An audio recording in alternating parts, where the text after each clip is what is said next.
That's my name. Who are you and where are you from? My name is Lou Rubino. Well, I'm originally from New York, but I just moved down to South Carolina. Okay. So we wanted to start off with some kind of like fun questions for you. So the first one would be, what is something that people don't know about you? Well, probably a lot that people don't know about me. Especially in permanent makeup. In permanent makeup? Well, I mean, I could start with some history of, I'm a tattoo artist for 30 years.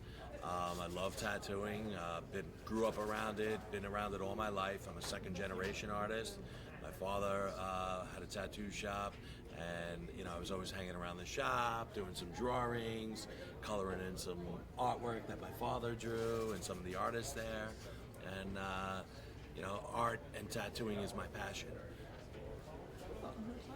That's how that evolved, right? That's how it all started. Just running around the shop. Yeah. And then just saw it your whole life. In diapers. Literally, right? Yeah. Who's your dad? Lou Rubino Sr. Okay. I'm second generation. I have a son, Lou Rubino the third. So. And how did you start into this? Just one thing rolled into another. So it started, I was tattooing in the shop, and I spent many years in a walk-in shop, old school style, making our own needles, to work, making our own ink. Very different than today, where an artist can just call up and order everything that they need. So, it's very different the way, tattooing was back then, and the way, even the clients were very different. It was basically, we tattooed bikers and drunks and, people in the Navy and Army, and, it was a lot of military and a lot of bikers was prime clientele, and then as the years evolved and tattooing became more and more popular and more mainstream as it is today, we found that the clients were changing. More women were getting tattooed. It was much more men back then. And women started getting like the lower back pieces, the tramp stamps as they call it. So they became very popular. And at that time I noticed that women were getting bigger tattoos. Because before I was like, we would do like a little rose here or here, and they all got this tiny little rose off a flash sheet on the wall that everybody picked the same exact rose, so you did the same tattoos like over and over and Not over much again. I don't see anything like that so here. now those days are over. So now it's basically everything is custom art, everything's drawn for the client. One of a kind. Just like one the of a person. kind. I think that the artists that got into tattooing are much more talented, just because the level of art has just become grown so much, and the talent is incredible. But it's a very different world, even with the clients. So the clients now are tattooing doctors, lawyers, and older women. When back then it was just bikers and sailors, pretty much. That was where you tattooed. It's pretty amazing. Yeah. So And then one thing evolved to the other, and after tattooing for many years in the shop, it was always a problem, like, to get supplies. So you couldn't get supplies back then, and I was working so many hours because I was like busy in the shop, and it was a very busy walk-in shop. So I'd tattoo like 15 hours a day, and then afterwards I would go home and make needles. I'd get up early in the morning, go to the shop, sterilize everything in the autoclave to get ready for my day so that I could work. We'd be mixing ink in the back, So, my father and I started mixing ink in the shop. That's how we did it. Because you couldn't buy ink. There wasn't any ink companies. So, then one or two companies popped up, and you couldn't get it anyway. I would order and I'd be like, yeah, give me a bottle of white, and they'd be like, okay, we're back ordered for like 6 months. It's like, are you kidding me? What am I supposed to do? Just not use white for 6 months? So, all right, I'll make my own. So then we would get the powders and we would start mixing, and that evolved into eventually just saying that, there's a need for supplies. So maybe I want to look into starting a supply company.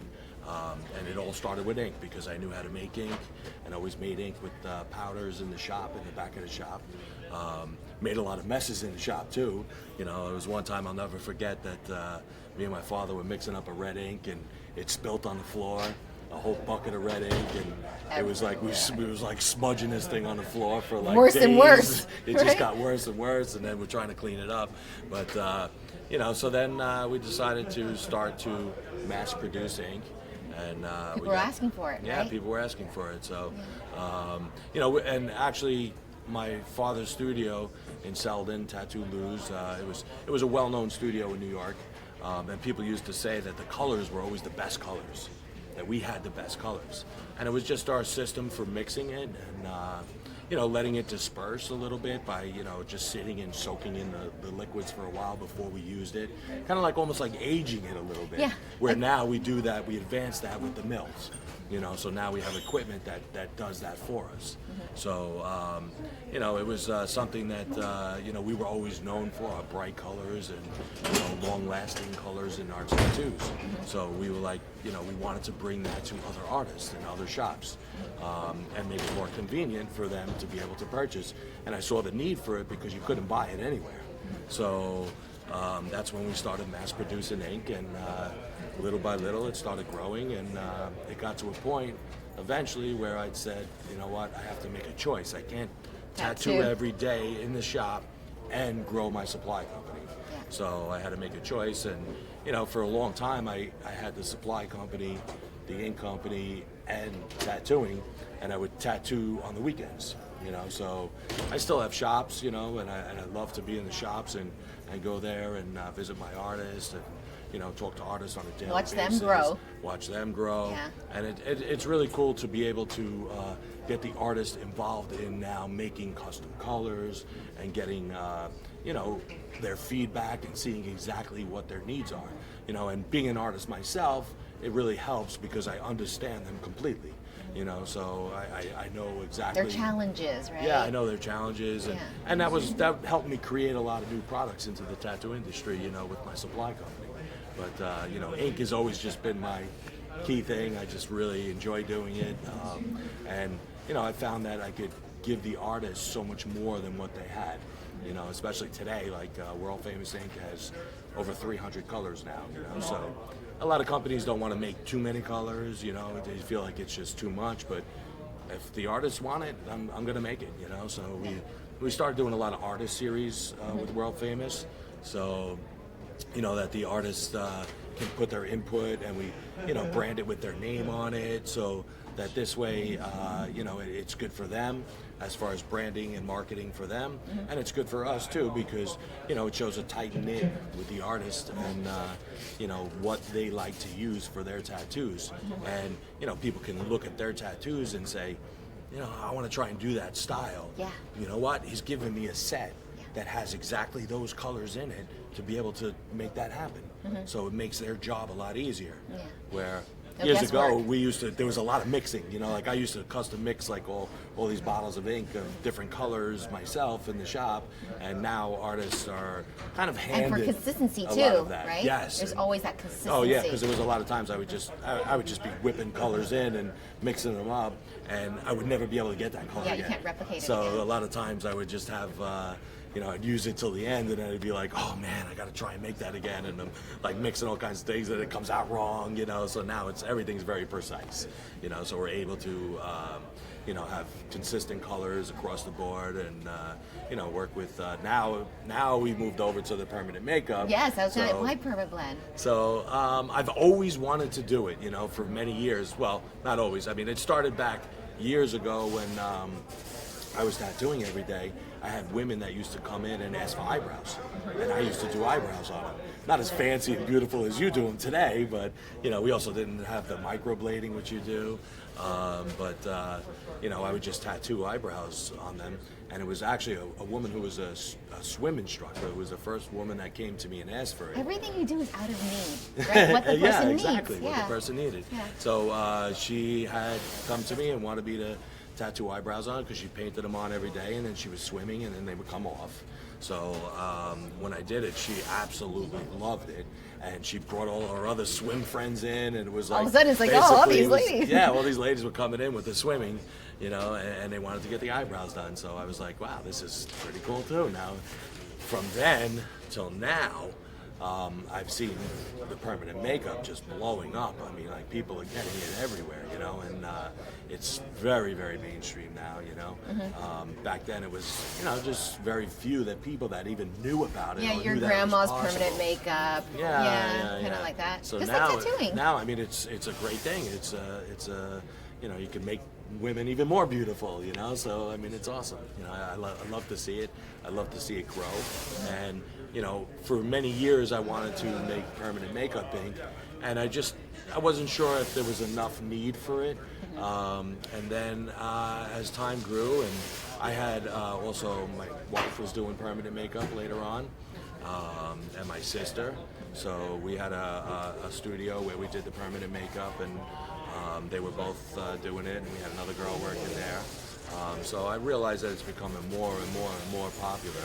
But at that time, I was growing world famous ink, and I really didn't have the time for it. You know, so now that world famous is pretty well known and grew very quickly. Yeah, it's like a teenager growing up. Yeah. So I'm like, okay, what can I do next? You know, so it's like I'm always excited to like do new projects and move on to different things. So, you know, I was looking for the next thing to do, and you know, I started getting more involved in the permanent makeup industry and getting to know a few people, and you. So it was timing. It was yeah, just the timing really was. funny timing. I just felt it was ready. It was like time for me to do this, Yeah. and I think the permanent makeup industry also needed some more colors and needed some more excitement in it. You know, of like a mix of the tattoo industry and the permanent makeup, because they were very separated for a long time. That's right. So now with me coming in and starting to, you know, do this, somebody from the tattoo industry, a lot of history in the tattoo industry. Yeah, experience. So, you know, I think it was definitely time. And performance. That's the number one thing, was the performance. Yeah. Of the inks. Yeah, well, that's important to me. I just want to make quality the best I possibly can. I use all the best ingredients, and you know, I just want to make the best quality products that I can. And you know, with permanent makeup, I felt that there was a need for a really good quality ink that performed very well. And you know, a big thing for me is, I know a lot of you were used to very thick inks. That's what we used to use years ago when I mixed it myself in the shop. It was very thick inks. It was, you know, we call that like an old school ink in tattooing. Okay. So in permanent makeup, it was pretty much very thick. So now I brought a thinner ink, which is more of a modern ink in tattooing, because I feel that in tattooing it works much better. So I was hoping that in permanent makeup it would make a big change for permanent makeup people too. Absolutely. We have the longevity that we were desperately needing. Right. Well, it's very high concentrated in pigment. So, you know, that makes it go in much faster, saturate the skin much quicker, and of course, you know, look better for longer. So that was very important to me. So the colors stay true over time. Exactly. Just like it does in the body. You do a brown dog, it's a brown dog. Right. It doesn't become a purple dog, a pink dog. Right. Okay. So the pigments in tattooing are much more concentrated than what everybody else was making in the permanent makeup industry. I feel that a thinner pigment is easier to flow into the skin, flow off the needle, and saturates a lot faster. So that's why we, you know, in tattooing, we started, you know, leaning towards that. Coil machines back years ago with the thick pigments, they worked pretty good. But, you know, later on, as we started seeing more and more rotaries coming out, it seemed like the thick pigments just didn't work well with the rotaries. So that's when we started changing the pigment to become more fluid, more flow, you know, and I just feel that flow just, you know, really comes off the rotary machines really, really nice and saturates the skin. Yeah, reduces trauma. Yes. Equals better absolutely, results. Absolutely. Yeah, you don't have to work it in as much, where, you know, in the older school, thicker tattoo inks, you know, you had to really work it into the skin. It was a lot more trauma on the skin, and you know, definitely healing times have improved tremendously, and the results are just phenomenal. What's the difference between world famous and Permablend? So world famous ink is more thinner. Okay. It also is more, the grind on the pigment is finer. So when we mill the pigments for Permablend, we're not milling as long as we are for Permablend. I'm sorry, for World Famous. Okay. So World Famous, everybody always felt that the inks, and this is a lot of theories too of permanent makeup, is that you can't use fine grind pigment. It's too fine for the face. It's going to spread. So we, by that theory that everybody's believes, we, just don't grind it as long. So is there a huge, tremendous difference in the grind? Not a tremendous difference, but based on that theory, we decided to do a little bit less grind on it so that it's not as fine. And also And possibly more stable, less chance of transfer. Right. Yeah. Right, Okay. right. And also we, the pigments that are used, we're lining up all the pigments to be the highest light fastness. Yes. For permanent makeup, because I see that's a big issue is movement of pigment in the body and also fading.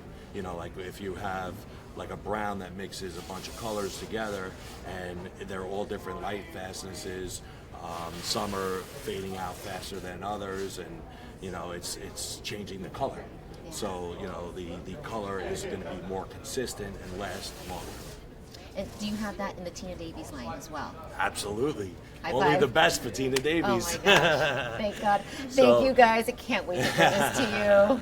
This guy answers your prayers. We're listening. So it was wonderful to meet Tina eventually and to talk and work directly with you, just like I did in tattooing. So that was something that really made my brand grow fast in tattooing, was that I was able to work directly with the artist and see, okay, like I tattooed 30 years ago. It's very different today. What are your needs today? You're listening. So, Yeah. I want to hear the feedback. I want to know what you need, and and we can make adjustments and make colors and blends together that are going to work the best for you. That so that you can make your clients happy. That's what it's all about. I make you happy. You make your clients happy. Yeah, and we do our passion. We get to do Right, our passion, right. our artwork on our clients. Yep. Yeah.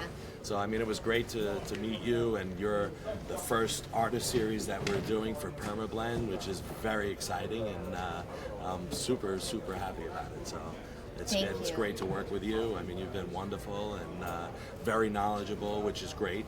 And you have no problem saying, I don't like this. Let's change it. Let's do this. Let's make it like that. So, which is awesome. So I love that.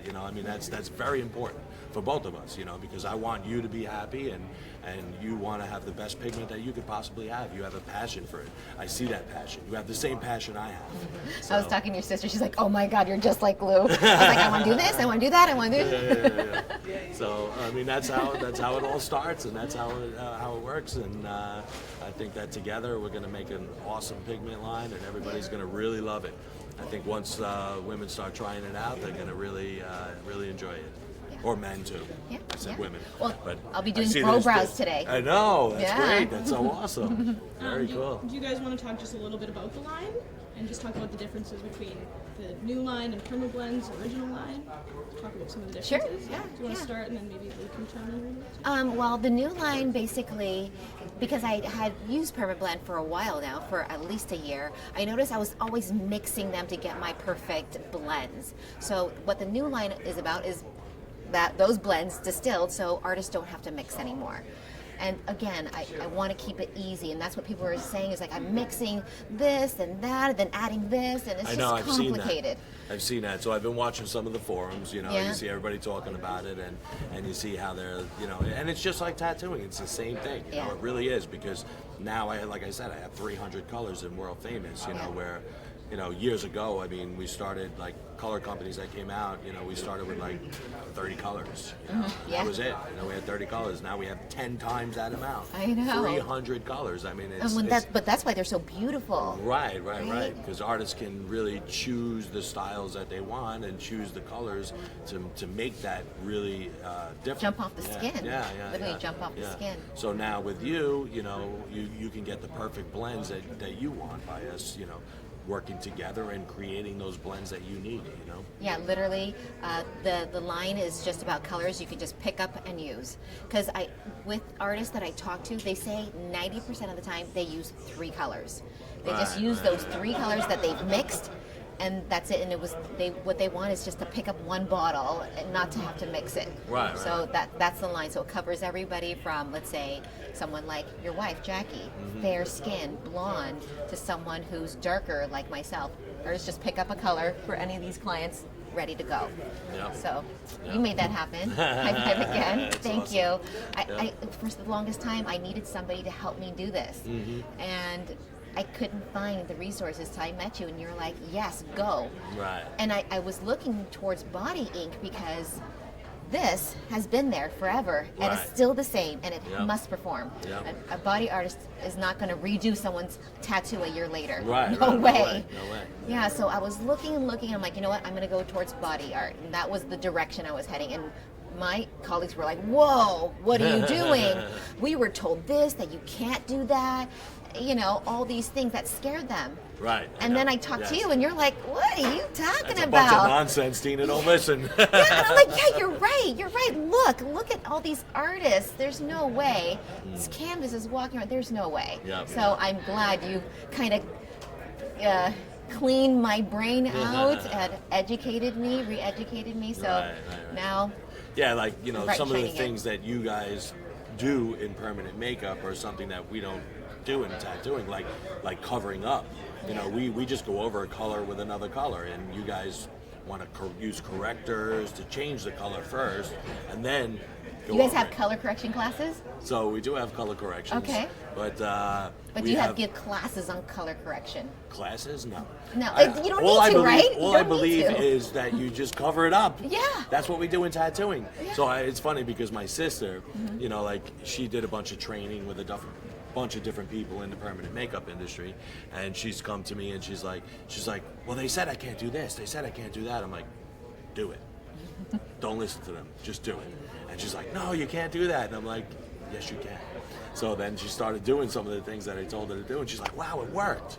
And I'm like, see, I See, I told told you. you. I've been tattooing for 30 years. I know what I'm talking about. I mean, yes, the face is a little bit different, but you know, it's still the body. It's still the skin. It's gonna perform. Skin is skin. If the ink is really good, it's gonna perform.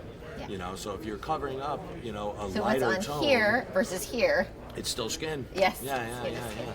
So I mean, and you know, with good quality ink that's highly concentrated, you know, I don't really feel there's a need to correct it. You just go right over it with a tone that's going to cover it, you know, and it works. You know, we even got an artist in Italy who covers black ink with white. Really? Yeah. It's actually he does it uses become one of his gray? skin tones. No. It becomes white? Yeah. Okay. It's like a skin tone. Okay. It becomes skin tone. Okay. It's really, really cool. So that's I'll show how- you some pictures of that. You got to Yeah, check that's it out. how saturated it can get. Right, exactly, Yeah. because the pigment is very concentrated and saturates the skin really, really well. Thank goodness. Yeah. You've made our lives so much easier. And it's great to hear like women that are doing the permanent makeup and they're like, wow, I didn't even have to do a touch-up. Or, you know, I did a little bit of touch-up and that was it. It's usually I'm tattooing it 3 times before it comes out good, you know? So, Luke, you don't understand what this means. So typically what an artist would do was see a client for 2 hours, tattoo her eyebrows, you would fade by 50%. right. Come back in a month, she has to do that again and put another color. Like, Right. you guys don't do that. You don't say, okay, lay here for 8 hours, come back and I'll do it again. No. No, like these are things that are very different for us. It's like Right. mind-blowing. So having this Permablend and having this series, it's going to cut artist time in half, which Yeah. means happier artists, happier clients, more money for them. Yeah, less touch-up work. Right. Touch-up is not going to be in their vocabulary anymore. It's going to blow their mind. Especially now that it's becoming more and more popular too. You have a Yeah. lot more clients, so now you can satisfy the clients Yeah. a lot quicker and easier without having to go through the whole touch-up sessions a bunch of times. And you know they're happy and they're telling their friends, and you know, and it's just growing. Yeah, absolutely. Awesome. Thank you. Thank you Thank so you. much. I can't thank you enough. I'm going to be bowing down to you for like the rest of your life. Do you have any other questions, Brianna? Well, I have one question. Where can they find Permablend and where can artists get it from? And the new line, when's it If they want coming? to buy it. Oh, go ahead. So Permablend is available. Actually, we're starting to sell it all around the world now, so it's pretty awesome. We have the website, permablend.com. You can go to the website and find distributors and, you know, Ultimate Tattoo Supply, my supply company, also carries it. And Tina Davies is going to be carrying Yeah. her line. and growing it up in Canada for us too. Yeah, everywhere. And all over the So world. Tina Davies, permablend.com, you'll find it there. And it'll be ready soon, really soon, guys. We're just getting it perfect first. She's a perfectionist, so it's got to be perfect. Yeah, it's got to be perfect. Do you want to ask those? Do you want to do the just Yeah. the funny ones? Yeah, these are just for you, Lou. Okay. Yeah. Okay, so these are just some funny ones that Tina wanted to ask you. So, if somebody were to play you in a movie, who would it be? Somebody would have played me in a movie. The Rock. I don't know. Yeah, that's a good one. I like him. I want to be strong, you know? Yeah, you know, many people have told me that I look like Stone Cold. Actually, I was on vacation with the family, and I don't remember, we were in some island somewhere, right? And we were doing like some tour, like some trail, you know, hiking, and we're walking through it, and this family comes up, and they're like, Stone Cold, Stone Cold, can we get your autograph? I'm like, are you kidding me? Like, you know, like, no, it's not me. But it's so funny because a lot of people do think that I'm him a lot of times. Okay. Are you still rolling, Patrick? Okay, good. Yep. What is your favorite food? My favorite food? Pizza. What else? Come on, pizza's the best. Actually, living in New York all my life and eating great pizza and finally moving to South Carolina now, can't find good pizza down there. It's impossible. So now every time I come to New York, the first thing I do is get pizza. Actually, this trip, coming here, the Uber driver was driving me through New York City, and my favorite pizzeria that I've been going to lately is Prince Street Pizza on Prince Street in Little Italy. And we were driving past. I'm like, drop me here. This is good. I was like supposed to go around the corner. I'm like, drop me right here. This is good. And I got out with my suitcase and went into Prince Street Pizza and had my pizza before I went anywhere. Yep. Always Belly. the first stop. Yep. All right, my battery's about to die, guys. Okay. So you kind of already answered this one, but maybe like more of a secret about you that people don't know. Secret about me that people don't know. I can't That's tell okay, you. It's a cancel. secret. Something that's like Yeah, something about you that people don't know. I mean, like, you know, a lot of people don't know my family. I mean, I got, you know, an awesome wife and 3 awesome children that, you know, I got 2 in college and a little guy at home and, He's a family yeah, man. I'm just a regular guy, you know? I mean, it's, you know, some people, like, you know, it's funny because I guess because of my look, the bald head and goatee, people get like nervous sometimes, like to talk to me or whatever. I'm just a regular guy. That's all. Like this guy over here. that's your secret. Good. That's awesome. Thank you so much. You're welcome. Thank you. Thank you. Kiss the ring. Thank The ring. you.